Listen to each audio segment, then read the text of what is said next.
PDM हुकूमत हर महाज पर कायम है। इमरान नियाजी यू टर्न का मास्टर है। कभी वो कुछ कहता है, कभी धरने की बातें करता है, कभी वो जलसे करता है और अब असेंबलियां तोड़ने की बातें करके फंस चुका है। उसे समझ नहीं आ रही कि मुझे रास्ता कहां से मिले। कभी उसके लिए अदारे अच्छे हो जाते हैं और कभी अदारे उसके लिए हमेशा ही अच्छे रहे।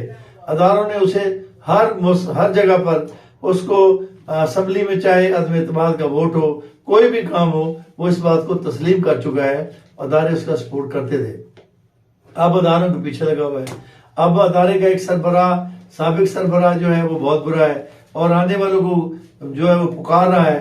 जब आपकी इतनी मकबूलियत है तो फिर आप जो है वो क्यों दोबारा से जो है वो फौज वो अदारों को, अदारे जब न्यूट्रल हो चुके हैं, हालांकि आपने कभी मीर जाफर, कभी मीर सादिक और कभी न्यूट्रल जानवर कहा, अब उन्हीं को आप जो है वो कह रहे हो कि मेरी मदद करो, मुल्क में इलेक्शन कराओ।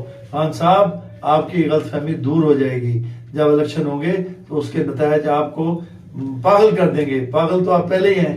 मेरा ख्याल है जो हालात हैं इसमें जो जा रहे हैं, आपको अभी गम, इक़्तिदार के गम के साथ साथ अब आपको जेल का गम और नाहल का गम भी सता रहा है।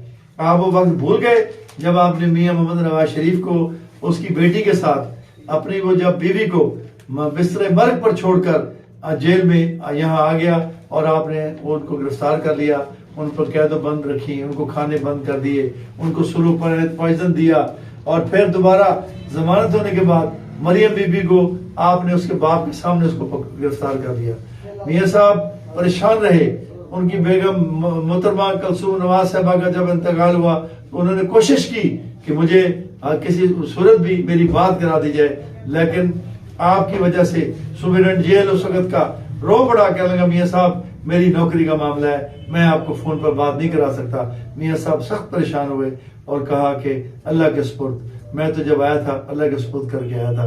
उनकी वालदा साहबा जो बीमार थी, उनको जब वो वफात उन्होंने पाई, उनको फोन पर बात न करने दी। और इसी तरह से आपने शाहिद खान अब्बासी जो एक कलीन है, उसको आपने कितने अरसे जेल में रखा और बार बार ये कहा कि उसने जना वो किया है। आज तक खान साहब आप किसी एक पर भी कोई चीज साबित नहीं कर सके। अदालतों ने बरी कर दिया। नैब को आपने अपने लौंडी बना के रखा हुआ था। नैब का चेयरमैन को जो आप कहते थे कि मुझे आवाजें सुनवाओ इनकी, आज क्यों चीखते हो? आज वक्त आ चुका, अब क्यों चीखते हो? अब टाइम आ गया है आपका, इंशाल्लाह अब पता चलेगा। बर्दाश्त करें, आप सियासतदान हैं। सियासत में जब तक आप बर्दाश्त नहीं करेंगे, सियासतदान उस वक्त तक अदारे जो है ना मुदाखलत नहीं छोड़ेंगे। अब अदारों ने फैसला कर लिया है कि वो मुदाखलत नहीं करेंगे, क्योंकि आपने और आपके दोस्तों ने अब तक भी जो कुछ किया है वो नाकाबिले बर्दाश्त है।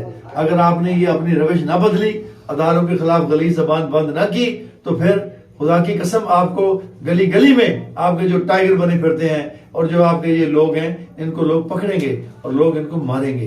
वो वक्त, उस वक्त से डरो, उस वक्त से डरो कि जब फितना फैलेगा। आपको तो आपका नाम सही फितना खान रखा है।